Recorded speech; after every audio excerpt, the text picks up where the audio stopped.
अच्छा।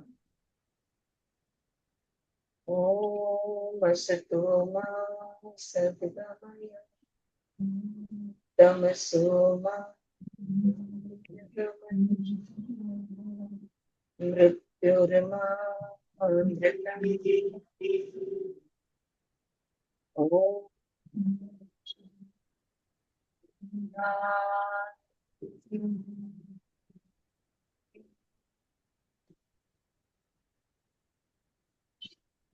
Good afternoon friends. कल हमने वैशेषिक दर्शन के बारे में पढ़ा। वैशेषिक दर्शन की खासियत क्या है, खास बातें कौन सी है, क्या उसका सार क्या है, एसेंस क्या है, ये सब कल हमने पढ़ा। और आज हम वैशेषिक के जो 7 पदार्थ है, मतलब जो भी प्रमेय है, ऑब्जेक्ट्स है, जिसको कहते हैं पदार्थ। तो ये जो पदार्थ है, ये सातों को हम डिटेल में आज पढ़ने वाले हैं। जैसे कल देखा हमने, पहले 6 जो है ये भाव है, और 7वां जो है वो अभाव है। ओके, तो वो एंड में एक्सप्लेनेशन आएगा उसका। All knowable things are to be comprehended through the पदार्थ। तो न्याय ने हमसे कहा कि ये प्रमाण ले लो और सारे प्रमेय को जान लो। और वैशेषिक ने हमसे कहा कि जो, और न्याय ने हमें 12 प्रमेय भी दिए, ऑब्जेक्ट्स ऑफ स्टडी भी दिए हमें। लेकिन वैशेषिक कह रहा है कि अब ये कैसे इसका अभ्यास करोगे, उसे कैसे पहचानोगे, ये बताने, उसके लिए, वो जानने के लिए जो जो 7 गुण, कैरेक्टरिस्टिक्स, लोहा कैसे पहचानोगे, तो 7 चीजें हैं जो देखकर आपको पता चलेगा ये लोहा है। लकड़ी कैसे पहचानोगे, 7 चीजें हैं, वो 7 चीज देख लो तो तुम्हें लकड़ी पहचान में आ जाएगी। वैसे ही आत्मा, मन, इंद्रिय, ये सारी चीजें जो है, इनको पहचानने के लिए उन्होंने 7 पदार्थ दिए हैं। नाउ द फर्स्ट वन, सबसे पहला पदार्थ है, उसे कहते हैं द्रव्य। पहला पदार्थ कहते हैं द्रव्य। द्रव्य को इंग्लिश में उन्होंने सब्सटेंस ये नाम दिया है। Substance, okay. द्रव्य और substance is that in which qualities and action exist, which is the substratum of any happening or an experience. It can be actual or potential, it can be present or future, it can be eternal or non-eternal, it is neither caused nor destroyed. So thus the substances are of 2 kinds, material and non-material. तो और detail बाद में देती हूँ। तो substance या द्रव्य किसे कहते हैं, जिसमें क्वालिटी और एक्शन होता है, यानी गुण और कर्म, ये 2 चीजें होती है। गुण होते हैं और कर्म होते हैं। और द्रव्य जो है, जो गुणों से भरा है और कर्म से भरा है, मतलब कर्म की क्षमता रखता है और जिसमें गुण है, ऐसा ये द्रव्य जो है, ये हर एक घटनाक्रम का, हर एक अनुभव का आधार होता है। हर एक घटनाक्रम और हर एक अनुभव का ये आधार होता है। ठीक है, आगे वो कहते हैं ये अब भी अस्तित्व में हो सकता है, या ये पोटेंशियल भी हो सकता है, यानी आगे जाके होने वाला। हाँ, काय म्हणणार आपण पोटेंशियलला, बोला तो प्रेजेंट और फ्यूचर। तो अब भी हो सकता है या भविष्य में, मतलब किसी भी चीज की क्षमता होती है ना, आज ये ऐसा है लेकिन भविष्य में इसमें परिवर्तन होके ये वैसा बन जाएगा। तो वो जो क्षमता है, वो पोटेंशियल जो है, तो एक्चुअल में हो सकता है या पोटेंशियल फॉर्म में हो सकता है। ये वर्तमान में हो सकता है या भविष्य में हो सकता है। यानी ये जो द्रव्य है, ये जो सब्सटेंस है, वो अब भी यहाँ वर्तमान में या भविष्य में हो सकता है। ये शाश्वत हो सकता है, या जिसको हम अनंत अनादि कहते हैं, सो इटर्नल, ये शाश्वत भी हो सकता है और अशाश्वत भी हो सकता है. So it can be eternal और it can be non eternal. कोई भी द्रव्य जिसकी हम बात कर रहे हैं, ये non eternal are destroyed by something other than themselves. और उसमें उन्होंने एक्सप्लेन किया है अशाश्वत कौन सी चीज है, जो किसी और कारण से नष्ट होती है, इसे अशाश्वत कहा है. और चौथा गुण जो है इसमें वो ये है, ये कारण या अकारण हो सकता है, यानी इसका जन्म हो सकता है या ये अजन्म भी हो सकता है. So it can B caused or it can be not caused, or it can be caused and destroyed or not destroyed. तो इस ये नष्ट हो सकता है या तो ये नष्ट ना भी हो सकता है. ये उन्होंने द्रव्यों के बारे में समझाया है. और फिर आगे वो कहते हैं कि द्रव्य ये इन चीजों को, मतलब जिनमें गुण है, कर्म है, जो आधार है अनुभव का, जो शाश्वत है या अशाश्वत है, जो अब भी है या भविष्य में है, जो जन्म है या नहीं है, जो नष्ट हो सकता है या नहीं हो सकता, ऐसा ये द्रव्य दो प्रकार के बनते हैं. If you are making notes, dravya will be of two kinds. Thus the substances are of two kinds. एक है मटीरियल और दूसरा है नॉन मटीरियल. मटीरियल यानी भौतिक, एंड नॉन मटीरियल यानी जिसको हम कहेंगे विभू है, जो विभू यानी नॉन मटीरियल. तो एक भौतिक है, एक सूक्ष्म अति सूक्ष्म होगा, नॉन मटीरियल है. According to Vaisheshika, anything which is composite and hence has parts and is divisible cannot be eternal. देखो सांख्य में भी क्या बताया उन्होंने, योग क्या है, दो चीजों को जोड़ने वाला, या अनेक चीजों को जब जुड़ जाती है, एक जीव हो जाती है, हम उसे योग कहते हैं. इसलिए योग का मतलब होता है समाधि. सांख्य ने क्या कहा, किसी भी चीज की संख्या होती है. So there is this one whole which has many parts. HOLE नहीं, WHOLE whole, which has many parts. All those parts can be put together or they can be separated. So जो चीज को इकट्ठी की जा सकती है वो सदैव के लिए या शाश्वत हो नहीं सकती. Anything which can be divided or put together, someday it will be destroyed or dissolved. Okay, so it is not eternal. ये उन्होंने कहा. Only the simple, indivisible and non-composite is eternal. जो बहुत ही साधा है, साधा कह लो, सरल कह लो, जो अविभाजनीय है, इंडिविजिबल है, और जो नॉन कॉम्पोजिट है, एक ही तत्व है जिसमें, वो सिर्फ विभू या शाश्वत हो सकता है. राइट.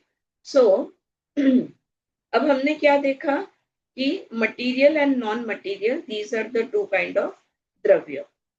तो अगर मटीरियल और नॉन मटीरियल दोनों को साथ में लेते हैं तो उसमें भी उन्होंने 5 मटीरियल बताए हैं और 4 नॉन मटीरियल बताए.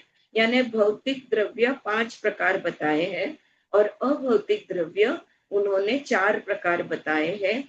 स्कूल मिला के 9 द्रव्य तैयार होते हैं. सो यू हैव द्रव्यस, यू हैव भौतिक एंड अभौतिक या मटीरियल एंड नॉन मटीरियल.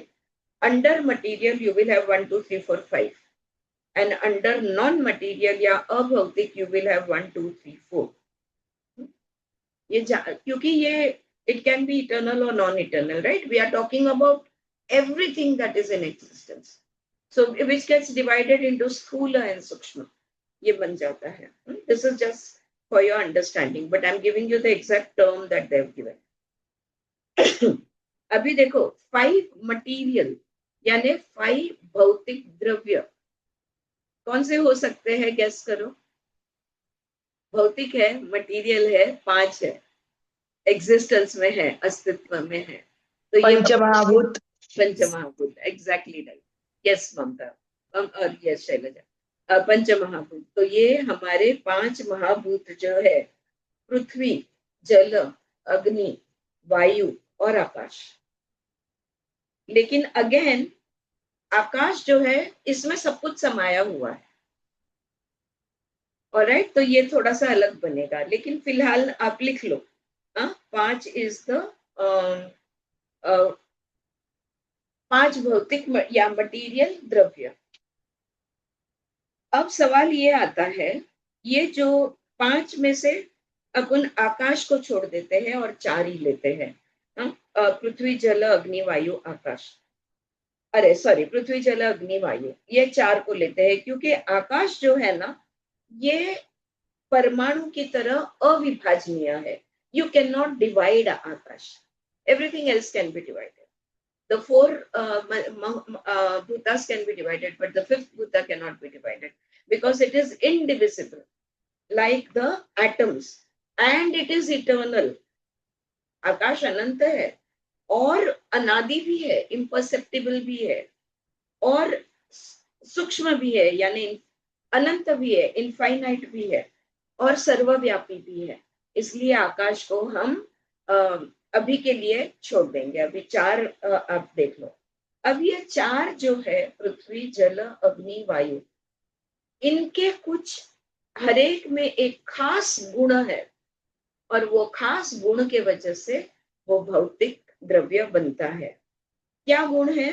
पृथ्वी को का गंध आता है, जल का रस है, अग्नि का रूप है, और वायु का स्पर्श है। आकाश का तो हम जानते हैं नाद है। ओके, ये लिखने की जरूरत नहीं है, बिकॉज ये ऑलरेडी हमने न्याय में भी किया और कल परसों भी हमने किया, right? So these are the 4 material, so each has one unique quality besides common quality. लेकिन कोई कोई ऐसी क्वालिटी भी है जो इनमें सामान्य भी है, मतलब सब में होती है। तो besides the common quality there is one unique quality. Now, four bhutas are material. Akash, like atoms, is indivisible, यानी अविभाजनीय, eternal यानी अनंत, and imperceivable यानी अनादि, and infinite and all pervading, और ये सर्वव्यापी भी है। Now, 4 non-material substances. Same, अभी ये हो गया भौतिक, अभी हम देखेंगे अभौतिक। हमने कहा 5 भौतिक, 4 अभौतिक, 9 द्रव्य है। तो अब हम देखेंगे 4 अभौतिक जो है उसे देखेंगे। ये जो 4 अभौतिक है, ये आकाश के तरह ही है। ऑलराइट, तो जो 5 भौतिक का जो आकाश 5वां द्रव्य है, उसमें और अभौतिक द्रव्यों में बहुत साम्य है, और lot of similarities between these 4 non-material and one material tattva, which is akasha. Okay, तो ये 4 क्या है? पहला है समय यानी टाइम, समय यानी time. Time is the cause of knowledge. मुळात ज्ञान प्राप्त करू शकतो कारण काळ आहे। हम ज्ञान प्राप्त कर सकते हैं क्योंकि समय है, काल है। समय यानी क्या हुआ? कल, आज और कल। सो पास्ट, प्रेजेंट एंड फ्यूचर, भूतकाल, वर्तमान काल और भविष्य काल, ये हो गया टाइम। दूसरा है जिसे कहते हैं दिक, दिक या दिशा। दिक कहते हैं, ये हमने शिव स्वरोदय में भी पढ़ा था। दिक है या दिशा है, direction. So it is the cause of knowledge is what? Notion of direction. तो दिशा के वजह से हम ज्ञान प्राप्त कर सकते हैं। समय के वजह से हम ज्ञान प्राप्त कर सकते हैं। सुबह 6 बजे, हाँ, ये सूर्योदय का समय है, ये वो, फिर जो भी तुम हिसाब लगा लो, जो भी एंगल से अभ्यास कर रहे हो, एस्ट्रोलॉजी का कर रहे हो या क्या कर रहे हो, उसके हिसाब से टाइम से ज्ञान प्राप्त होता है। दूसरा दिशा, दिशा यानी कौन सी दिशा है? पूरब, पश्चिम, उत्तर, दक्षिण, ईस्ट, वेस्ट, नॉर्थ, साउथ। इसके अलावा कौन सी दिशा है? ईशान्य, वायव्य, नैऋत्य, आग्नेय, ईशान्य, अष्ट दिशा ले लो। इसके अलावा कौन सी दिशा है? ऊपर नीचे, और 2 ले लो, ऊपर नीचे, 10 हो गए। इसके अलावा कौन सी दिशा है जिससे हमें ज्ञान मिलता है? ऑल ओवर, हाँ, ऑल ओवर, नहीं, नजदीक और दूर, so near and far, that okay, also gives us knowledge. We are talking about how do we know for sure, right? यथार्थ ज्ञान कैसे होंगे? So near and far also will become. इसके बाद तीसरा है आत्मन यानी सोल। अब यहाँ पे न्याय की तरह ही वैशेषिक कहता है अनेक आत्मन है। हाँ? जितने चीजें हैं, वस्तु और व्यक्ति, उतने आत्मन है।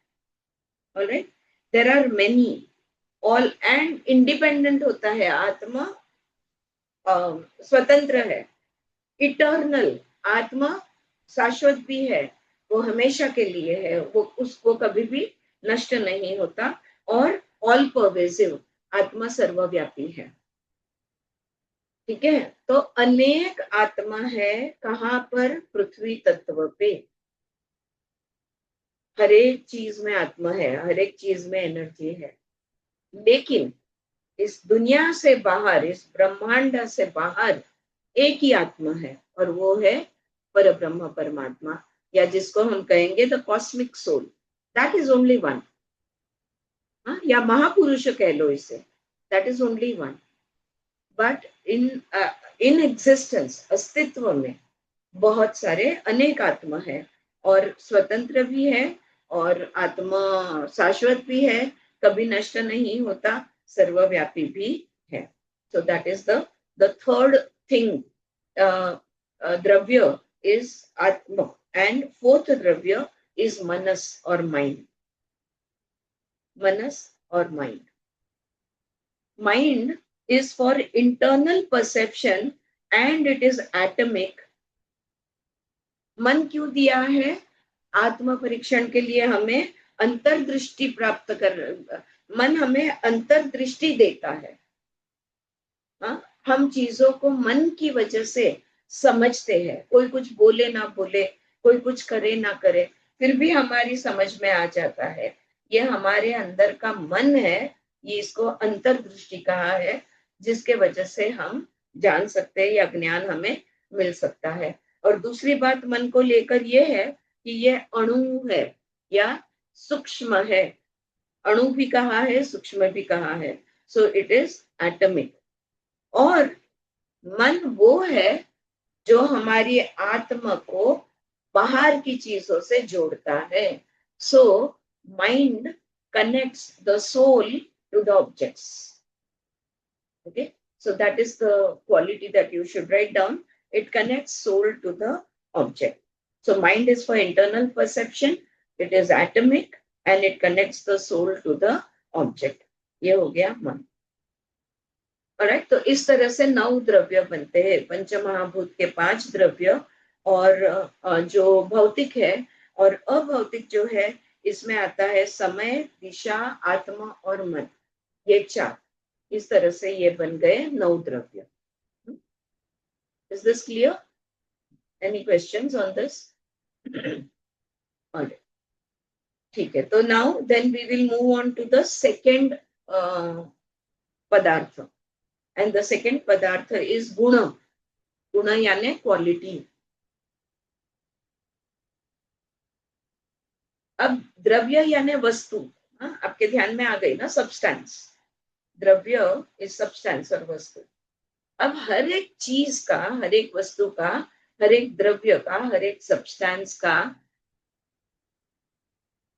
आंतरिक और परमानेंट कोई ना कोई गुण होता ही है। Alright, so guna is inherent, that is permanent to a dravya and can be conceived, thought and named। तो किसी भी द्रव्य का, किसी भी चीज का, किसी भी भौतिक अभौतिक चीज का एक एक आंतरिक गुण, इनबिल्ट कहते हैं ना हम, इनहेरेंट जिसको कहेंगे, ऐसे इनबिल्ट इसमें कोई ना कोई परमानेंट क्वालिटी होती है। ऐसी क्वालिटी जिसको देखा, जिसको पहचाना जा सकता है, जिसका ज्ञेय हम ले सकते हैं, यानी जिसका सोच हम सकते हैं या थॉट, और जो अभिधेय है। तो पहचान और ज्ञेय और अभिधेय, यानी जिसको हम पहचान सकते हैं, जिसके बारे में सोच सकते हैं और जिसको नाम होता है, इसे कहते हैं गुण। This is the quality. थोड़ा सा if you are feeling a little lost तो मुझे तुरंत रोकना, ओके। सो इट्स थोड़ा इसको ज्यादा डिटेल में स्टडी करेंगे तो ही इन चीजों को प्रैक्टिकली इम्प्लीमेंटेशन में देख पाएंगे। बट इट्स ओके, अभी थियोरी जान लो and then later on you can go into the detail. अब गुण जो है, क्वालिटीज जो है, ये गुण टोटल 24 गुण है।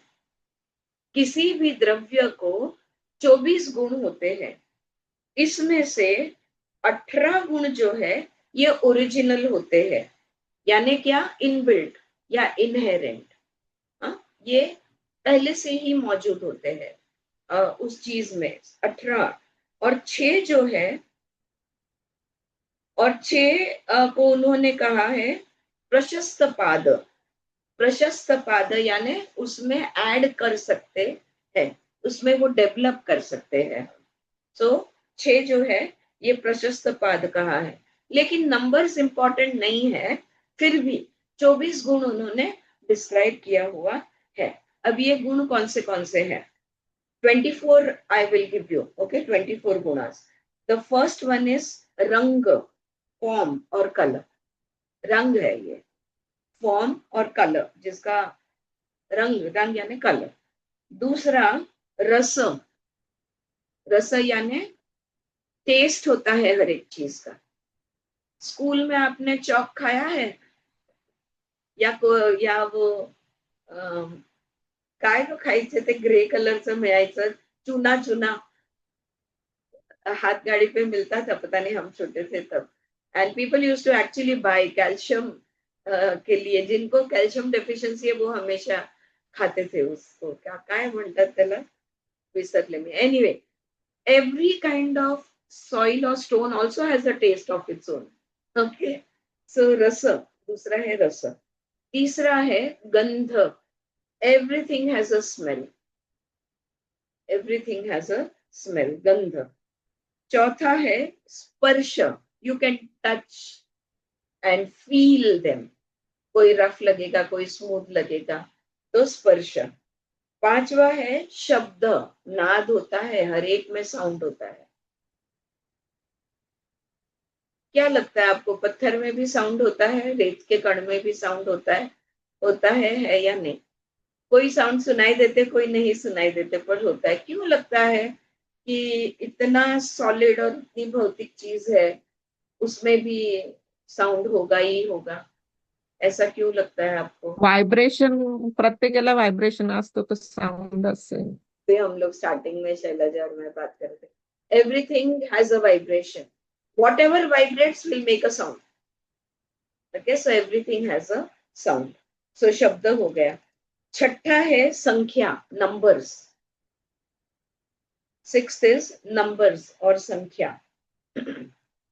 सेवेंथ इज मैग्नीट्यूड, या जिसको परिमाण कहा है, परिमाण यानी साइज या डायमेंशन या क्वांटिटी। मैग्नीट्यूड यानी साइज या डायमेंशन कह लो इसे। तो सातवां है परिमाण यानी मैग्नीट्यूड, साइज और डायमेंशन। इनटू ब्रैकेट लिख लेना, साइज या डायमेंशन, या क्वांटिटी भी हो सकती है।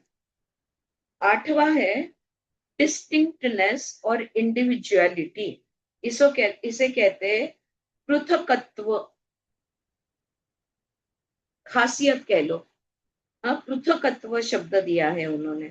डिस्टिंक्टनेस या इंडिविजुअलिटी, वो यूनिक होता है, वैसा दूसरा कोई नहीं। जैसे हम यूनिक नमूने हैं, all of us individual samples, ऐसे वो भी होता है।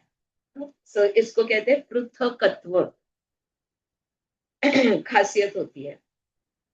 नाइन्थ इज कंजंक्शन और अकम्पनीमेंट्स। कंजंक्शंस और अकम्पनीमेंट्स, जिसको कहा है संयोग। संयोग यानी उसके साथ लग के वो आता ही है। अगर ये पृथ्वी तत्व है तो गुरुत्वाकर्षण उसके साथ लग के ही आया है। एटमॉस्फेयर उसके साथ आया, एटमॉस्फेयर आया तो ऑक्सीजन भी आया उसमें, बाकी के गैसेस भी आए। सो साथ लग के आने वाली चीजें यानी संयोग, कंजंक्शन अकम्पनीमेंट्स। 10वां है डिसकंजंक्शन, उसका संयोग का विरुद्ध यानी विभाग। विभाग, वो जुड़ता है वो बिछड़ता भी है। कोई कोई चीज होती है जो दूर भागती है, कोई कोई चीज है जो चिपकती है, जैसे लव चुंबक में होता है। and some of them will repel, opposite होता है विभाग। so disconjunction। 11th is priority और nearness, जिनको उन्होंने कहा है परत्व। परत्व यानी नजदीक, नजदीकियां कहेंगे हम, लेकिन जो प्रायोरिटी है, जो नजदीक है, नियरनेस है, उसको परत्व कहा है। दैट इज द 11th गुण। 12th इज पोस्टेरियोरिटी और रिमोटनेस, अपरत्व।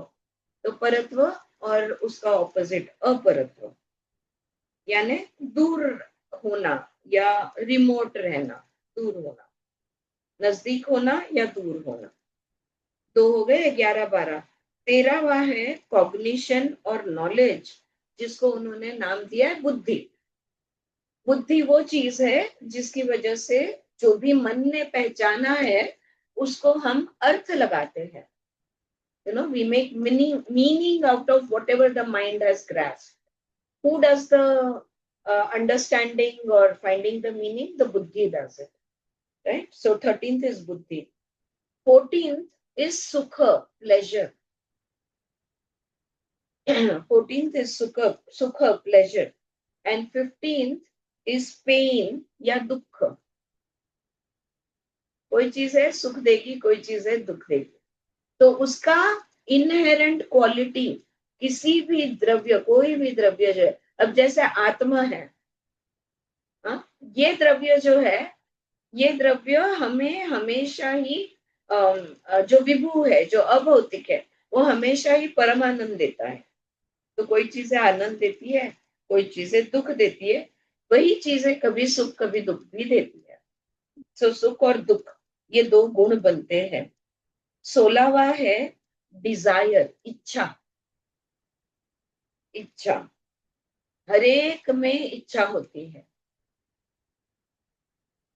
एक अपनी ग्रुप की है, उसके ट्रांस सेशन में, रिग्रेशन में उसने देखा कि वो पत्थर बनी हुई थी, और पत्थर बन के उसकी इच्छा क्या थी कि लोग मुझ पर धड़पड़ के गिरे।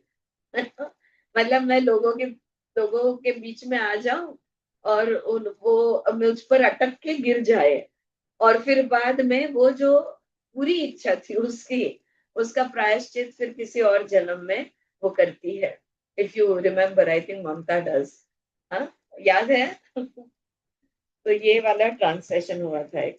सो डिजायर या इच्छा, हर एक में इच्छा होती है, गुण है ये। 17 है द्वेष। अगर इच्छा या राग है तो द्वेष भी होता है, एवर्जन। डिजायर एंड एवर्जन यानी द्वेष, बिल्कुल नहीं चाहिए, नहीं पसंद, ये गुण होता है। उसको देख के कोई भी द्वेष ही करे, उसका अंतर गुण ही द्वेष है उसका, ठीक है। 18वां है एफर्ट, प्रयत्न। हर एक में प्रयत्न का गुण होता है, हर द्रव्य में प्रयत्न का गुण होता है, एफर्ट। 19वां है हेवीनेस, उसको उन्होंने शब्द दिया है गुरुत्व। जड़त्व भी कह सकते हैं, लेकिन गुरुत्व, जड़ है ना, वजन है, हर एक चीज को वेट है। So that is heaviness, 19। 20th is fluidity यानी द्रव्यत्व, बहना या रोल होना, तो एक मोशन आता है। So there is a fluidity, उसको कहते हैं द्रव्यत्व। द्रव्य का तत्व जिसमें है वो द्रव्यत्व। 21 इज विस्कोसिटी, हर एक को स्नेह कहा है उन्होंने, स्नेह। जैसे हम श्लेष्म कहते हैं ना, everything will have a thickness, viscosity होती है या पारदर्शकता कम ज्यादा होती है उसको, राइट? सो दैट्स स्नेह, विस्कोसिटी। 22 इज मेरिट या टेंडेंसी, जिसको या वर्च्यू भी कहेंगे हम इसे, यानी धर्म। हर एक का अपना अपना धर्म होता है। जैसे अभी ये हमने देखा कि पत्थर बनकर उसका धर्म वो निभा नहीं रही थी, तो पत्थर बनकर वो इच्छा कर रही थी कि मैं दूसरों को तकलीफ दूं। और बिच्छू जो है उसका डसने का धर्म होता है। हर एक का अपना अपना धर्म होता है। पानी का धर्म है बहना, रुकता नहीं कभी भी, जहां मार्ग मिले वहां से निकाल के आगे बढ़ना। So this is the tendency और वर्च्यू और मेरिट, जिसको हम कहेंगे धर्म। 23 इज डीमेरिट, यानी अधर्म, नॉन वर्च्यू। हर एक में धर्म और अधर्म दोनों होते हैं। ब्लैक एंड व्हाइट के बगैर ये इस दुनिया में कुछ भी नहीं है। इस दुनिया में एवरीथिंग इज पोलार, पोलैरिटी हर एक में होती है। डीमेरिट विच इज अधर्म, non virtue. And 24th last वाला जो है फैकल्टी, यानी संस्कार। कोई ना कोई उसके ऊपर संस्कार तो होंगे ही होंगे। संस्कार रहित अगर कुछ है तो वो गायब हो जाएगा, डिस्ट्रॉय हो जाएगा, डिसॉल्व हो जाएगा, डिस्ट्रक्शन हो जाएगा, लय हो जाएगा, लय। अगर किसी पत्थर में भी अगर संस्कार ना रहे तो उसका लय हो जाएगा, it will finish, it will just disappear. Alright, so everything whether it is भौतिक और नॉन भौतिक, ऑल मैम द्रव्यस हैव 24 का क्या दिया है? संस्कार को क्या नाम दिया है? फैकल्टी बोला है उन्होंने, फैकल्टी। Okay. हाँ,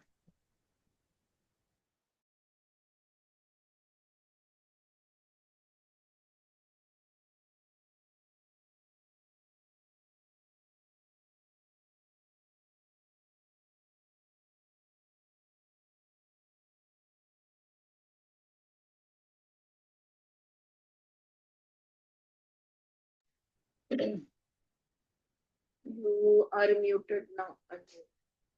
Can you hear me? Yeah, sorry. हाँ, फैकल्टी, संस्कार इज फैकल्टी। तो देखो, द्रव्य में हमने 2 प्रकार देखे, उसके उसमें फिर से 9 प्रकार के द्रव्य हमने देखे। और अब हमने गुण देखा, गुणों में 24 प्रकार के गुण उन्होंने दिए हैं। उनका कहना है 18 ओरिजिनल है और 6 बाद में ऐड किए गए हैं। Whatever, alright, is this clear? इसमें से कुछ पूछना है किसी को? अब तीसरा देखते हैं, तीसरा पदार्थ। तीसरा पदार्थ जो है वो है कर्म। कर्म यानी एक्शन, यानी गतिशीलता। हर एक में गतिशीलता होती है, एक्शन की क्षमता होती है, उसे कहते हैं कर्म। ठीक है? द कर्मास लाइक गुणास आर इनहेरेंट टू अ द्रव्य, नो सेपरेट एग्जिस्टेंस। ओके, जैसे गुण इनबिल्ट है, इनहेरेंट है, पहले से ही मौजूद है, वैसे ही कर्म की क्षमता भी पहले से ही मौजूद होती है। कर्म अलग से नहीं होता, मेरे अंदर कर्म पहले से ही मौजूद है, अलग से कोई कर्म नहीं, बाहर से अंदर नहीं आता। बट गुण इज परमानेंट while कर्म इज ट्रांजिएंट। सो गुण जो है, फर्क क्या है गुण और कर्म में? तो गुण जो है ये अचल है, परमानेंट है, स्टैटिक है, पैसिव है, कोई भी शब्द यूज कर लो। गुण जो है, अभी काला रंग है तो है, लाल रंग है तो है, वो उसको कुछ नहीं किया जा सकता, परमानेंट है। लेकिन कर्म जो है, ये कर्म ये गतिमान होता है, चल होता है, डायनामिक होता है, ये परिवर्तन लाता है। सो कर्म जो है पहले से ही मौजूद है लेकिन परिवर्तित है। गुण पहले से ही मौजूद है लेकिन परिवर्तन नहीं होता, वो आप नष्ट होने तक भी वो वही रहेगा। That's the difference between guna and karma. So guna is achal and karma is chala और गतिमान। गुना is permanent, कर्म is transient, इंग्लिश में लिखना है तो, और डायनामिक होता है। आकाश, काल, दिशा एंड आत्मन, ध्रुव द्रव्य आर डिवॉइड ऑफ कर्मा। अब हमने देखो द्रव्य में देखा ना, भौतिक और अभौतिक। तो अभौतिक हमने चार, मतलब 5 महाभूत, और 4 हमने अभौतिक देखे। तो वो जो 4 है, कौन से 4? आकाश, काल, दिशा और आत्मन। ये जो 4 है, ये द्रव्य है, लेकिन ये अकर्मिक होते हैं। इसमें पहले से ही कर्म नहीं होता। इज डिवॉइड ऑफ कर्मा, इसमें कोई कर्म नहीं होता। दीज आर द 4 थिंग्स, समय और दिशा और आत्मा और आकाश। ये ऐसे द्रव्य है जिसमें कोई कर्म नहीं होता, और इसलिए ये परमानेंट है, इसलिए ये इनडिस्ट्रक्टिबल है, नष्ट नहीं हो सकते ना। अभी देखो, कर्म भी 5 प्रकार के एक्शंस होते हैं। बताइए कौन से? There are 5 kind of actions. यानी जो चल है, गति है, गति 5 प्रकार की होती है। Movement, 5 types of movement. बताइए पांच। स्लो, फास्ट, नाही, that way. आता काहीच नाही, आणि क्लास चालू आहे, मी फ्री झाल्यावर फोन करते. नाही, Not that way. शुक्ल कर्म कृष्ण कर्म कर्म ते ते तर ते आपले पण कर्म झाले. हा ते तर आपण जे करतो ते कर्म झाले. हे तर कर्म द्रव्यामध्ये पहिल्यापासून असतातच ना. गतिशीलता, मैंने कहा ना, मूवमेंट. विच movement? Forward movement, backward movement. Okay, right. ये जो मूवमेंट, Sideways, हाँ, अपवर्ड मूवमेंट, डाउनवर्ड मूवमेंट. देखो एग्जैक्ट forward, 5 back, कौन से, left, right. एग्जैक्ट 5 कौन से दिए वो मैं बता दूं. ऊपर ऊपर से अपवर्ड मूवमेंट यानी ऊपर की तरफ की गति, डाउनवर्ड मूवमेंट यानी नीचे की तरफ की गति, एक्सपेंशन यानी जो विस्तारित होता है, वो भी एक गति है, एक्सपैंड होना. Okay, expansion. ठीक है. कॉन्ट्रैक्शन, संकुचित होना, संकुचित होना, तो कॉन्ट्रैक्शन. और 5वां है लोकोमोशन. लोकोमोशन यानी यहां से वहां, एक जगह से दूसरी जगह, point A to point B जाने की क्षमता, मतलब जा सकते हैं. So locomotion is the 5th kind of कर्म.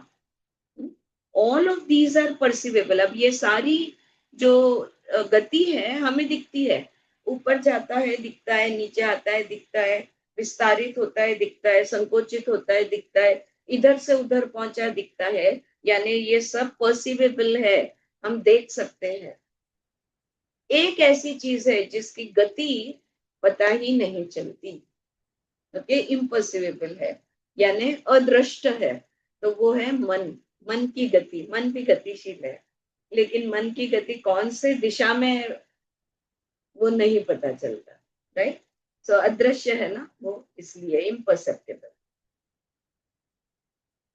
ठीक है. अभी यहाँ पे कर्म का मतलब लिटरली लो, हमने किया हुआ कर्म ऐसा नहीं है. बॉल विल रोल, वो बॉल का कर्म है. समथिंग विल बाउंस, वो उसका कर्म है. समथिंग विल जंप, वो उसका कर्म है. ये पहले से मौजूद है. अगर आप कहोगे कि कोई मछली, व्हाट डू आई से, या कोई बिल्ली ले लो, ये सांप की तरह चले, तो वो नहीं चलने वाली है, उसका कर्म अलग है. दिस कर्म आई मीन. अरे ये बात ध्यान में, चारू जी समझे आप कौन से कर्म की बात हो रही है? जो इनबिल्ट होता है. Water will always flow, right. वो पानी का, जल का कर्म है. देखो आग, अग्नि हमेशा ऊपर की दिशा में उठती है. कोई भी आग है ना, वो ऊपर ही जाएगी. हवा आएगी तो इधर उधर हो सकती है, लेकिन उसकी दिशा ऊपर की है. तो ये अग्नि की अपनी अपना कर्म है. हर एक का अपना अपना कर्म होता है. हर प्राणी, हर पक्षी, वो अपने कर्म के हिसाब से वो गतिशील होते हैं. हम ही एक है जो शरीर के कर्म से ज्यादा मन के कर्म पे चलते हैं और इसलिए इतना घोटाला करते हैं। So anyway, is this clear? कर्म ध्यान में आ गया? हर एक का अपना अपना कर्म है। अब आकाश का कर्म क्या है? सब कुछ अपने में समा लेना। उसके आसरा के नीचे सब कुछ, उसके छत के नीचे सब कुछ आ जाता है। ये उसका कर्म है। हाँ? वायु का कर्म है बहना। बहना यानी जल की तरह नहीं, so the wind does not flow, right, it blows, you can say. उसके शब्द भी हम अलग यूज करेंगे। क्लियर? और 5 प्रकार के कर्म क्लियर? ऑलराइट। चौथा द्रव्य देखते हैं। चौथा पदार्थ देखते हैं। चौथा पदार्थ को उन्होंने नाम दिया है सामान्य यानी जनरलिटी। सामान्य यानी जनरलिटी, हम कहते हैं ना जनरल, सबके लिए। सो सामान्य, जनरलिटी, जिसका समान धर्म है वो। समान धर्म, धर्मी, ऐसा भी आप कह सकते हो। जैसे उदाहरण उन्होंने दिया है, हॉर्स इज अ हॉर्स। घोड़ा घोड़ा होता है, ये घोड़ा वो घोड़ा ऐसा नहीं। घोड़ा घोड़ा है, ये वाला घोड़ा वो वाला घोड़ा वो ऐसा नहीं। ये भी घोड़ा ही है, वो भी घोड़ा ही है। So horse is a horse example देते हैं वो। It is a universal class और कंसेप्ट। इंडिया में भी वो घोड़ा है, अमेरिका में भी वो घोड़ा है, यूरोप में भी वो घोड़ा है, कहीं भी चले जाओ घोड़ा घोड़ा ही है, कुत्ता कुत्ता ही है, इंसान इंसान ही है। ये हमारा सामान्य धर्म होता है। तो it is a universal class और concept. The essence has to be common. Universal is सामान्य, अ कॉमन प्रॉपर्टी।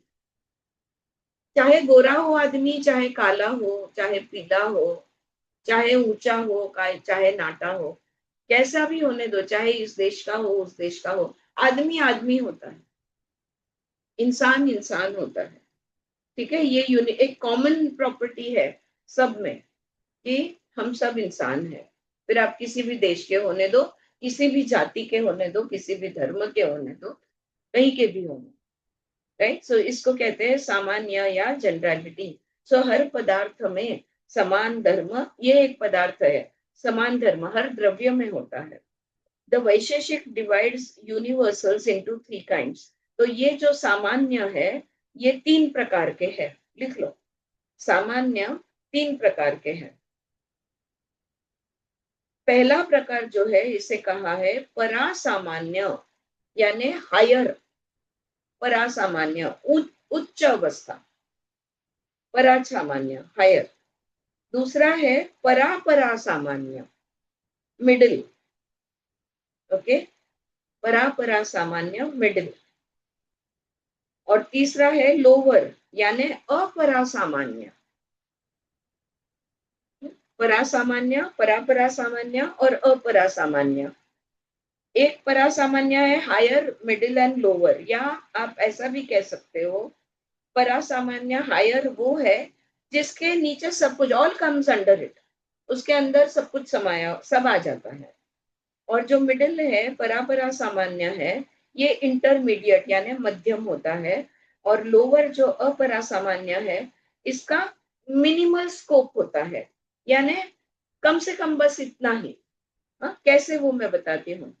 और एक अगर आपने परासामान्य लिखा है या हायर लिखा है, तो उधर साथ में लिख लो एनिमलिटी यानी प्राणित्व।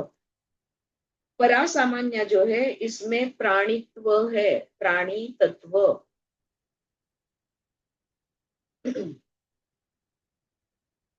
अब ये जो परासामान्य है जिसको हम प्राणी तत्व कहते हैं ना, ये प्राणी शब्द आप लिटरली एनिमल करके मत लो, एनिमलिटी भी बोला है उन्होंने, लेकिन actually what they mean is there is an existence, अस्तित्व है, वो है। Okay, that is being good, सत्य है वो, है वो पत्थर है, वो ग्लास है, ये लैपटॉप है, मैं हूँ, हम है। तो वो होना जो है इसे परा सामान्य कहते हैं, अस्तित्व होना, बीइंगनेस, ऐसा भी आप कह सकते हो, या सत्य भी कह सकते हो। और परापरा सामान्य जो है, इस ये परासामान्य था एनिमैलिटी, और परापरा सामान्य इंटरमीडिएट सब्सटेंस यानी द्रव्यत्व होता है। पहले वाले में प्राणित्व था, दूसरे वाले में द्रव्यत्व है। द्रव्यत्व यानी द्रव्य यानी क्या, चीज वस्तु, है ना। तो थिंग जिसको हम कहते हैं, this thing that, so there is a thinghood to it. Okay, वस्तु है, वो किसी भी एक प्रकार की वस्तु है। और तीसरा जो है अपरासामान्य, इसे उन्होंने काउनेस यानी गोत्व कहा है, घटत्व कहा है या गोत्व कहा है। अब मैं एक सिंपल एग्जांपल देती हूँ तो ये तीनों चीज आपके ध्यान में आ जाएगी। जो प्राणित्व है, जो परासामान्य है, ये सत्य है यानी हर एक चीज का अस्तित्व है। तो जीवात्मा ये परासामान्य बन जाए। अब जीवात्मा में जब हम डिवीजन करेंगे तो इंटरमीडिएट पे आएंगे, यानी मिडिल पे आएंगे, यानी द्रव्यत्व पे आएंगे। ये सारे वनस्पति और ये सारे मनुष्य और ये सारे प्राणी, या ये वो जो डिविजन्स है ना, या इनको कहते हैं निर्जीव वस्तु, इनको कहते हैं सजीव वस्तु। तो वो डिवीजन आता है परापरा सामान्य मिडिल में। और जो लोवेस्ट है, जिसको हमने अपरा सामान्य कहा है, उसको उन्होंने गोत्व कहा है।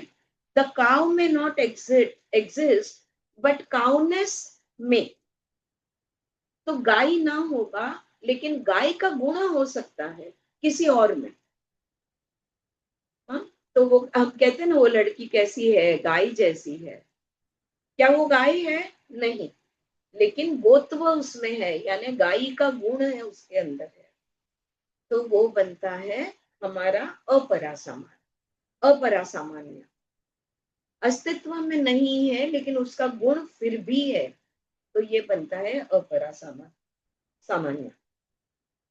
इज दिस क्लियर और वाज दैट कंफ्यूजिंग? क्लियर है? एक तो अस्तित्व है और दूसरा जीनस जिसको हम बोलेंगे, या योनि कह लो, है ना, तो योनि कह लो, तो वो बनता है। और तीसरा उस चीज का गुण, वो चीज हो ना हो लेकिन उसका गुण होता है, तो वो बन जाता है अपरासामान्य। इस प्रकार से सामान्य के 3 प्रकार उन्होंने दिए हैं। क्लियर? अब 5th वन लेते हैं। क्लियर? किसी को कुछ पूछना है? ये तीनों में कुछ छूट गया, लिखना रह गया? All good? या ऑलराइट। नेक्स्ट वन, अब हमने सामान्य देख लिया, तो अभी हमें सामान्य का विरुद्ध यानी विशेष को देखना होगा। सो द 5th पदार्थ इज पर्टिकुलैरिटी, यानी विशेष। Particularity which is the opposite of सामान्य, सामान्य का जो विरुद्ध है। लेकिन विशेष खास है और महत्वपूर्ण है। It is important and unique, खास है और महत्वपूर्ण है। According to Vaisheshika, particularity belongs to all substances which are indivisible and eternal. तो ये जो वैशेषिक दर्शन का ये जो विशेष है, ये जो 5वां पदार्थ उन्होंने दिया है, वो कहाँ होता है? जो अनंत, विभू कह लो, अविभाजनीय, अनादि जो है, उसमें उसे विशेष कहते हैं। हाँ? जिसको डिवाइड कर सकते हैं, जो टेम्पररी है, उसको विशेष नहीं कहते। विशेष वो है जो अनंत है और जो हमेशा के लिए। Did you get it? What is particularity? आया ध्यान में? Right? So अब सवाल मन में आया होगा कि पदार्थ बोल रहे हैं, द्रव्य बोल रहे हैं, गुण बोल रहे हैं, और फिर विशेष जो अविभाजनीय है, जो अनंत है, जो हमेशा के लिए, जो शाश्वत है, उसे कैसे आप विशेष वो यहाँ पे कैसे ला रहे हो? ओके, तो यही सी दिस फिफ्थ पदार्थ ऑफ वैशेषिक दर्शन, ये पूरा वैशेषिक दर्शन का गाभा है, यानी एसेंस है। वो कहते हैं विशेष हरेक में है, वो अविभाजनीय, that indivisible permanent thing is present in each and everything and each and every body. Alright? उसको उन्होंने आत्मा, परमात्मा या ईश्वर ये सब नाम नहीं दिए, क्योंकि यहाँ पे they are talking about objects. तो फिर कौन सा क्या है वो जो विशेष होता है? हर एक द्रव्य में एक विशेष होता है, विशेष पदार्थ होता है, वो है अणुत्व, यानी परमाणु। द परमाणु एटम्स, दे आर एटम्स। कोई भी चीज है उसको हम एटॉमिक फॉर्म में रिड्यूस कर सकते हैं, सब एटॉमिक फॉर्म में रिड्यूस कर सकते हैं। तो वो कहते हैं कि ये परमाणु जो है ये विशेष है, और परमाणु सब कुछ है, सब में है। अगर हमारा भी ब्रेकडाउन किया जाए तो परमाणु रूप हम पहुंच जाएंगे। राइट? आकाश, दिशा, समय, आत्म और मन, ये जो पांच है ना, ये परमाणु रूपी है, ऐसा उन्होंने कहा है। Each atom is different from the other. आकाश का परमाणु दिशा का परमाणु समय के परमाणु से अलग है, आत्मा का परमाणु उससे अलग है, सब अलग है, लेकिन परमाणु रूप में विशेष आ सकते हैं। द प्रिंसिपल ऑफ एक्सक्लूजन, यानी स्वतो व्यवर्तक, ये शब्द उन्होंने दिया है। स्वतो व्यवर्तक यानी प्रिंसिपल ऑफ एक्सक्लूजन। मैं खास हूं, मेरी आत्मा ममता की आत्मा से अलग है, शैलजा की आत्मा उससे भी अलग है। सो विशेष हूं, मैं विशेष हूं, शैलजा भी विशेष है, ममता भी विशेष है, हम सब विशेष है। क्योंकि अगर हमारा ब्रेकडाउन किया जाए तो हम परमाणु रूप पर पहुंच सकते हैं। सो इसलिए विशेष। So the principle of exclusion और प्राणपद धर्म, यानी डिस्टिंक्ट फ्रॉम अदर, एक दूसरे से बिल्कुल अलग। हर आत्मा दूसरी आत्मा से अलग होता है, तो हर आत्मा विशेष होता है, ये उनका कहना है वैशेषिक दर्शन का। Did you get this particularity, Vishesha? Alright? Okay. Now we go to the sixth one. The sixth one is inherence, यानी समन्वय। एक्चुअली देखो, ओरिजिनली सिर्फ 6 ये दिए गए थे, पदार्थ दिए गए थे, राइट? सो ये सारे भाव पदार्थ है। इनहेरेंस यानी समन्वय, इसे समन्वय कहते हैं, समन्वय या समवाय भी कहते हैं। How you pronounce it? दोनों दिए हैं वर्ड उन्होंने। समवाय आहे. ते समवाय किंवा समन्वय असे दोन हिंदीमध्ये मी लिहून घेतलेत शब्द. अच्छा. समवाय. Anyway, inherence. In Kannad defines this as the relationship between the cause and effect. ऊपर से गिरा है तो नीचे आएगा ही। तो जो कारण है वो कार्य से जुड़ गया। Cause and effect are connected together, उसे कहते हैं इनहेरेंस या समन्वय या समवाय, समवाय ये कह दो। तो ये जो समवाय है या समन्वय है, ये क्या है? प्रशस्त पाद कहा है इसे। Kanada defines this as the relationship between cause and effect, कार्य को कारण से जोड़ने वाला, कार्य कारण भाव, दो भाव जो है इनको जोड़ने वाला, कॉज एंड इफेक्ट को जोड़ने वाला। Not perceivable but only inferable from the inseparable connection of the substances. ये दिखता नहीं है, क्या कारण हुआ था, क्या परिणाम हुआ, वो हमें दिखता नहीं है, पता नहीं चलता, लेकिन हम अंदाज लगा सकते हैं। हाँ, ऐसा ऐसा होगा, इसलिए वैसा वैसा हुआ, और ये हुआ होगा इसलिए अब जाके ये हुआ है। सो कॉज एंड इफेक्ट, इनको हम जोड़ देते हैं। ये सिर्फ अनुमान लगा सकते हैं, इसका प्रत्यक्ष नहीं होता। ये समवाय या समन्वय का ही खासियत है कि प्रत्यक्ष नहीं होता, सिर्फ अनुमान लगाया जाता है। क्यों? क्योंकि हर चीज दूसरी चीज से जुड़ी हुई है। कौन सी चीज है? जो स्ट्रिंग थियरी अगर आप जानते हो, everything is connected to everything, right? So it is a relation that binds. अयुक्त सिद्धि कहा है इसे, अयुक्त सिद्धि, इट इज अ रिलेशन। तो दो चीजों के बीच का संबंध, और ये दो चीजों के बीच का संबंध जो है, ये 5 प्रकार के उन्होंने दिए हैं। अयुक्त सिद्ध, these below given 5 pairs are called as अयुक्त सिद्ध। 5 जोड़ियां दी है उन्होंने, जो अयुक्त सिद्ध है उनको अयुक्त सिद्ध कहते हैं। क्यों? क्योंकि ये जोड़ी हमेशा साथ साथ चलती है। सो 5 जोड़ी है। पहला है द्रव्य कर्म, पहला वाला है द्रव्य कर्म, यानी द्रव्य यानी क्या? मोशन, गति। सो मोशन प्लस वाटर, द्रव्य अधिक कर्म। हमने देखा ना अभी पदार्थ में, पहला था द्रव्य, दूसरा था गुण, तीसरा था कर्म।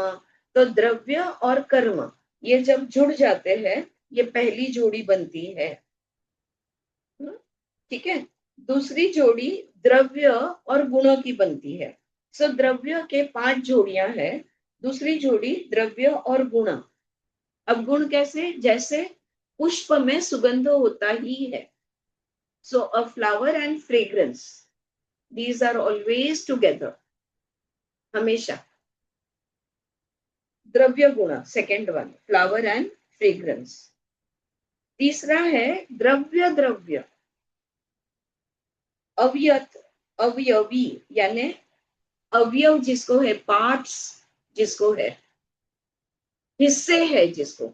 जैसे एक वृक्ष और वृक्ष के हिस्से, ये वृक्ष की टहनी, ये वृक्ष का पत्ता, ये वृक्ष का फूल, ये वृक्ष का फल। इसलिए ये अवयव या अवयवी शब्द दिया है। द्रव्य और द्रव्य की जोड़ी, वृक्ष और उसकी संख्या या उसके पार्ट्स।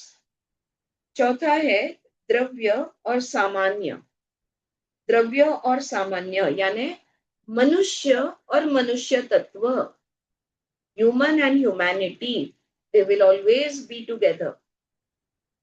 द्रव्य और सामान्य की चौथी जोड़ी है, द्रव्य और सामान्य यानी मैन एंड मैनकाइंड।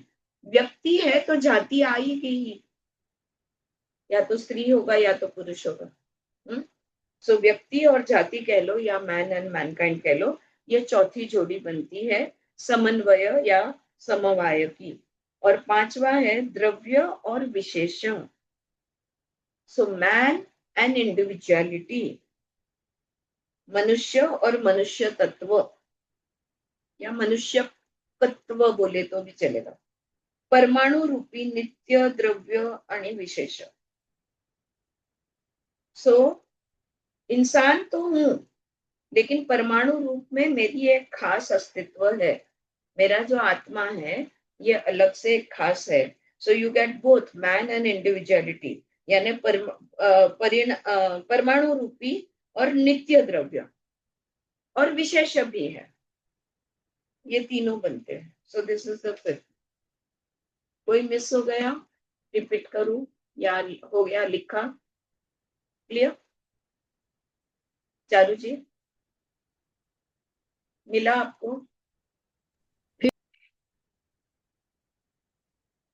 म्यूट पे हो आप? हाँ, अनम्यूट। फिफ्थ बोल रहे मैं, फिफ्थ पांच बोल।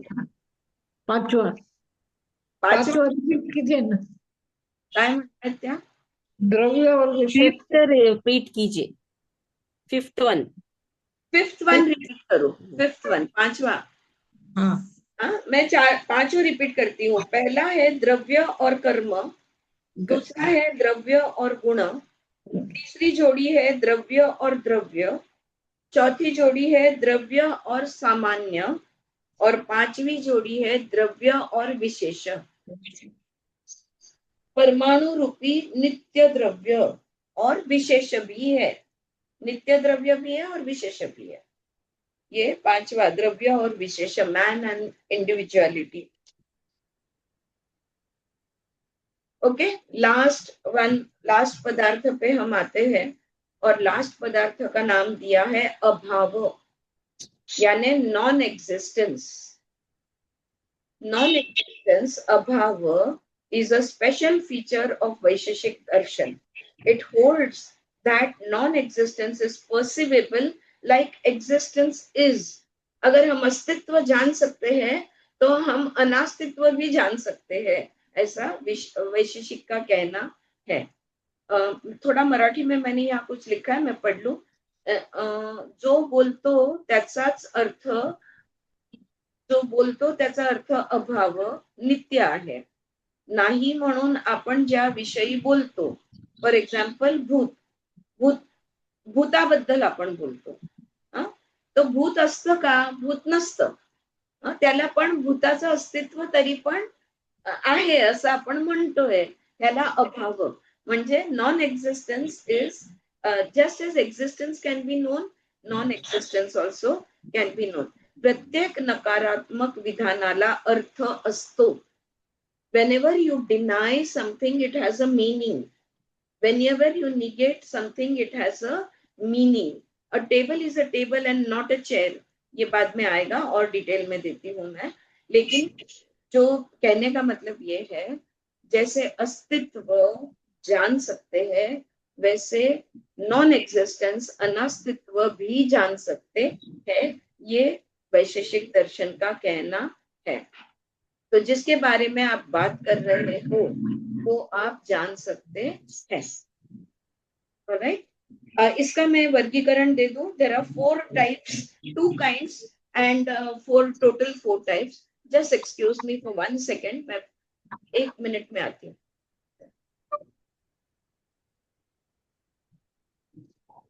सुचित्रा, तू हे सगळं लिहिलं का मराठी?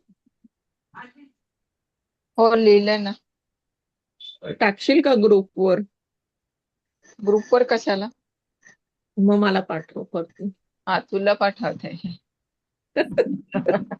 बर, मला इथे सापडलंच नाही ते, मी आणि आणलं पण नाही बुक वगैरे। अगं माझं प्रत्येक ठिकाणी वेगळं, गावाला गेले वेगळं. वेगळ्या पेजवर, इथे आले इथे वेगळी वही, नाशिकला गेली वेगळी वही, असं काहीतरी होत। Right, okay, so we were talking about अभाव। अब अभाव में उन्होंने 2 प्रकार दिया है, एक है संसर्ग भाव और दूसरा है अनोन्य भाव। 2 प्रकार के दिए हैं। So classify it into 2। So 2 kinds of अभाव, संसर्ग भाव एंड अनोन्य भाव। क्या है मैं समझाती हूँ। ओके, भाव, भाव, प्रदवंश भाव और अत्यंत भाव और अनन्य। ओके, हाँ, सो संसर्ग भाव और अनन्य भाव। अब संसर्ग भाव जो है, absence of something is something else. अगर ये चीज नहीं है तो वो कुछ और है, ये उसका मतलब होता है। अगर ये पेंसिल नहीं है तो ये पेन है। अगर ये पानी का, हाँ सुचित्रा बोल। संसर्ग आणि काय सांगितलं? अनोन्य आहे का? नो, अनोन्य भाव, नोन्य, अच्छा अनोन्य, अनोन्य भाव, अनन्य भाव, बरोबर ना जानवी? तो संसर्ग भाव का मतलब ये है कि अगर ये नहीं है तो ये वो कुछ और है। So absence of something is something else, ये आता है संसर्ग भाव। अब संसर्ग भाव के 3 प्रकार दिए हैं, अनन्य भाव के कोई प्रकार नहीं है। तो चौथा अनन्य भाव पकड़ लो आप। तो संसर्ग और अनन्य भाव क्या कहता है? Table is a table and not chair, ये अनन्य भाव कहता है। If this is not a phone, then this is something else, some other instrument. ये बन गया संसर्ग भाव। और अनन्य भाव जो है, फोन फोन ही होता है और कुछ नहीं होता। ममता ममता ही है। अगर ममता है तो अगर ममता आज क्लास को नहीं आई है यानी ममता कहीं और है। आज ममता यहाँ नहीं है, वो कहीं और है। तो ममता का न होना भी हम जान सकते हैं और ममता का होना भी हम जान सकते हैं। ये अभाव है। और ममता यहाँ नहीं है इसका मतलब ममता वहां गई है। समझे? तो यहाँ उसका न होने का कोई और मतलब लगता है, तो न होने का भी मतलब लगता है, मतलब मीनिंग है, अर्थ है, अर्थ लगता है। ऑलराइट, अब मैं संसर्ग भाव के 3 प्रकार देती हूँ और एक एक देके उसको समझाते जाऊंगी। संसर्ग भाव में पहला है प्राग भाव। प्राग भाव, प्राग भाव ये कहता है नॉन एक्झिस्टन्स बिफोर एक्झिस्टन्स। कोणतीही गोष्ट उत्पन्न होण्यापूर्वी तिचा अभाव असतो। ओके, कोई भी चीज जो है वो पहले नहीं थी, अब वो है, तो उसका ना होना ये भी एक पदार्थ बनता है। क्यों? क्योंकि अर्थ है, उससे मीनिंग मिलता है। So a non existence before existence. अरे यहाँ पे पेंसिल पड़ी थी, अभी नहीं मिल रही है मुझे, लेकिन पहले यहाँ पे वो थी, अब वो नहीं है। अब पेंसिल यहाँ पे नहीं थी लेकिन अब आ गई है, कोई ले आया। So non existence before existence. प्राग भाव जो है ये अनादि होता है, बिगिनिंगलेस, जिसका जन्म नहीं होता, और ये मर्यादित होता है। अनादि होते हुए भी ये मर्यादित होता है यानी लिमिटेड होता है। तो ये जो गुण है कुछ कुछ उन्होंने दिए हैं कि इट इज अनादि एंड इट इज मर्यादित। अभाव of pot in clay. Okay, तो जैसे मिट्टी है ना, लेकिन पहले उस मिट्टी के अंदर ही वो मटका है, लेकिन पहले मिट्टी था, अब वो मटका बन गया, तो पहले से मटका नहीं था। अब मिट्टी जो है अनादि है और मर्यादित है, सीमित है। फिर उसको आकार दिया, फिर पानी डाला, फिर जो भी किया, प्रोसेसिंग किया, तब जाके ये मटका बना। तो पहले जो नहीं था अब वो है। आज जो है वो पहले नहीं था, ये ध्यान में रखना। ऑलराइट, सो ये प्रगभाव बनता है। फिर आता है प्रध्वंश भाव। प्रध्वंश, धला व वरती डॉट, प्रध्वंश भाव, प्रध्वंसा भाव, ये दूसरा प्रकार है, यानी posteriori non existence. Posteriori non existence का मतलब होता है it has a beginning but no end. देखो, प्रगभाव में शुरुआत नहीं है और वो सीमित है। प्रध्वंश भाव में शुरुआत है लेकिन उसका अंत नहीं है, इट हैज नो एंड। तो ये आदि और अनंत है। आदि है लेकिन अनंत है। आदि यानी बिगिनिंग वाला। So it has a beginning but no end. Pot, for example, pot after it is broken, right? तो मटका बनाया तो वो शुरुआत हो गई, लेकिन वो टूटने के बाद भी वो खत्म नहीं हो जाता, वो मिट्टी बन जाता है, लेकिन उसका अंत नहीं होता। टुकड़े हो जाते हैं लेकिन गायब नहीं होता वो, उसके टुकड़े हजार लाखों साल तक मिलते ही रहते हैं। नष्ट झाल्यावर हा भाव सूक्ष्म होतो, अभाव झाला तरी त्याला अंत नाही, ये बताया है कि नष्ट हो गया, सूक्ष्म रूप में वो रहता है, और अभाव झाला तरी त्याला अंत नाही। शायद ना दिखे, लेकिन इसका मतलब वो नहीं है, ऐसा मतलब नहीं है उसका। फिर आता है अत्यंता भाव। अत्यंता भाव, absolute non existence, absence of a connection between two things for all times, past, present and future. इसे कहते हैं अत्यंता भाव। अत्यंता भाव यानी वो कभी, उसका अस्तित्व कभी होगा ही नहीं, उसको किसी भी चीज से जोड़ नहीं सकते, कल नहीं, आज नहीं और कल भी नहीं, भूतकाल में भी नहीं, वर्तमान में भी नहीं और भविष्य में भी नहीं। Absolute non existence. It is अत्यंत भाव। It is beginningless, endless and eternal. वो अनादि है, अनंत है और नित्य है। जैसे परमात्मा अनादि, अनंत और नित्य, बिगिनिंगलेस, एंडलेस एंड इटर्नल। जैसे परमात्मा, मैंने कहा यहाँ पे उन्होंने अच्छा और एग्जाम्पल दिया है, जैसे वायु को रंग नहीं होता, वायु की शुरुआत और अंत भी नहीं होता, कल भी था, आज भी है, कल भी रहेगा। Is this clear? Colour is not found in the air और वायु, तो ये गुण आपको नहीं दिखेगा, तो इसको कहते हैं अत्यंत अभाव, यानी एब्सोल्यूट नॉन एग्जिस्टेंस। आज अभी फीका पड़ गया, पहले लाल कलर का होता था, फिर धीरे धीरे फेड हो गया, ऐसा कुछ भी नहीं है। Alright, so it was never there. वायु को रंग कभी भी नहीं था, राइट, और नहीं है और नहीं होगा, इसको कहते हैं अत्यंत भाव। तो ये तीन प्रकार हो गए संसर्ग भाव का। और अब अनन्य भाव जो है, इसको थोड़ा समझा दूं। अनन्य भाव can be expressed as a particular thing. For example, a table is a table and not chair. So अनन्य भाव जो है वो कोई भी विशिष्ट चीज के बारे में वर्णन कर सकते हैं हम इस भाव में। सो विशिष्ट चीज के बारे में बता सकते हैं। टेबल टेबल ही होता है, चेयर नहीं होता। गाय गाय ही होगी, गधा कभी नहीं बनेगी। Alright, two things which are, या हम कहते हैं ना, अगर घर में आप बड़े हो तो आप हमेशा बड़े रहोगे इस जन्म पर, आप छोटे कभी हो ही नहीं सकते। So something which can not be reversed, alright, और चेंज्ड और transform. Two things which are different from each other exclude each other at all times and under all circumstances. A table will never be a chair.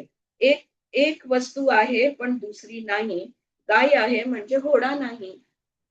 बहुत simple है इसका explanation. दो चीजें एक दूसरे से बिल्कुल अलग है, भिन्न है, और वो हमेशा से भिन्न रहेगी, चाहे कोई समय होने दो, कभी भी वो जुड़ नहीं सकती। घोड़ा घोड़ा ही रहेगा, गाय गाय ही रहेगी, टेबल टेबल ही रहेगा, चेयर चेयर भी रहेगा। कोई भी युग हो, कोई भी जगह हो, कोई भी कुछ भी होने दो, कहीं भी। तो ये होता है अनन्य भाव। ये हो गए 7 प्रकार के पदार्थ जो वैशेषिक की खास वैशेषिक दर्शन की जो खास बात है। कितना टीडियस हो गया, बहुत थियोरेटिकल। इट्स, मैंने दिया है लेकिन मैंने आपको बस एक झलक दी है। अगर आप इसको और डिटेल में जानना चाहते हो तो आपको वैशेषिक दर्शन के भाष्य पढ़ने होंगे, जो भी लोगों ने लिखे हैं उसके बारे में थोड़ा पढ़ना होगा। तो मॅम यातच अणु परमाणु यातच आहे का हाँ, तो वैशेषिक मध्ये? समजावलं मी ते परमाणु थिअरी जी आहे, ॲटॉमिक थिअरी हा हा वैशेषिक हा दर्शनची, तो मुद्दा सगळा काल कव्हर केला। अच्छा कालचं मी आता आज नील आलाय, मी सांगते त्याला, त्यांनी टाकलं की ऐकून घे। सगळे मुद्दे कव्हर केले। 2च प्रमाण आहेत, ज्ञान कसं ग्रहण होतं, the perceived quality and relationship of objects are not subjective appearance but belong to objects independently of our perception. म्हणजे आपण बघत नाही तरी पण वस्तू असतेच, अस्तित्व असतच। मग असत्कार्यवाद, सत्कार्यवाद, आणि मग देव आणि आपण को क्रिएटर आहोत, God and us, we are co creators. त्याच्याबद्दल म्हणजे ईश्वर पण आहे आणि आपण पण आहोत, प्रकृति भी है और पुरुष भी है। तो ये इसके बारे में हमने बात की। और ये सप्त पदार्थ और अभाव और दुख, कार्मिक साइकिल, दुख का अंत की बात की हमने कल। तो freedom and liberation will come with cessation of all actions. सब कर्म जब खत्म हो गए तो ही मुक्ति प्राप्त होगी। तो ये सब, ये मुद्दे हमने कल कर लिए। अच्छा, किसी का कुछ छूट गया, कुछ पूछना चाहते हो, और इज इट ऑल क्लियर? बहुत ही ब्रीफ है, बहुत, इट्स दिस इज लाइक, अगर आपको एग्जाम देनी है तो इतना पढ़ लो तो आप सवालों के जवाब दे पाओगे। This is that kind of presentation, but that's okay. कुछ नहीं मालूम, वैशेषिक जोड़ दर्शन जानते हैं, योग सांख्य जानते हैं, न्याय वैशेषिक का बारे में कुछ नहीं मालूम, उससे तो अच्छा है अब कुछ तो मालूम है। हाँ, न्याय और वैशेषिक दोनों के बारे में। अब something is better than nothing. Something is better than nothing. Upanishad यानी अब रह गई तीसरी जोड़ी, पूर्व मीमांसा और उत्तर मीमांसा। उत्तर मीमांसा यानी उपनिषद। अब उस उपनिषद का अभ्यास हमने काफी किया है, यूट्यूब पे हमारे उपनिषद के जो भी मराठी के जो लेक्चर्स है वो भी है, और हमने जो विमला ठकार जी के पढ़े उपनिषद वो भी यूट्यूब पर है। 11 प्रिंसिपल उपनिषद कवर करने की हमारी कोशिश है। आई थिंक हमारे 7 हो गए हैं और बाकी के बाकी है, तो वो जब होंगे तब डाले जाएंगे। और दैट इज उत्तर मीमांसा, लेकिन पूर्व मीमांसा जो है इसका क्लास जरूर होगा, लेकिन सम अदर टाइम। ऑलराइट, सो जैसे हमने न्याय और वैशेषिक का संक्षिप्त, और सांख्य दर्शन और ये सब संक्षिप्त हमने, जोड़ दर्शन, दर्शन शास्त्र, ये संक्षिप्त हमने सीखा समझा, उसी तरह से हम पूर्व मीमांसा का भी जरूर करेंगे। ऑलराइट, ठीक है, चल वी स्टॉप हियर। ओके, एक ओंकार बोलते हैं और रुकते हैं। ओ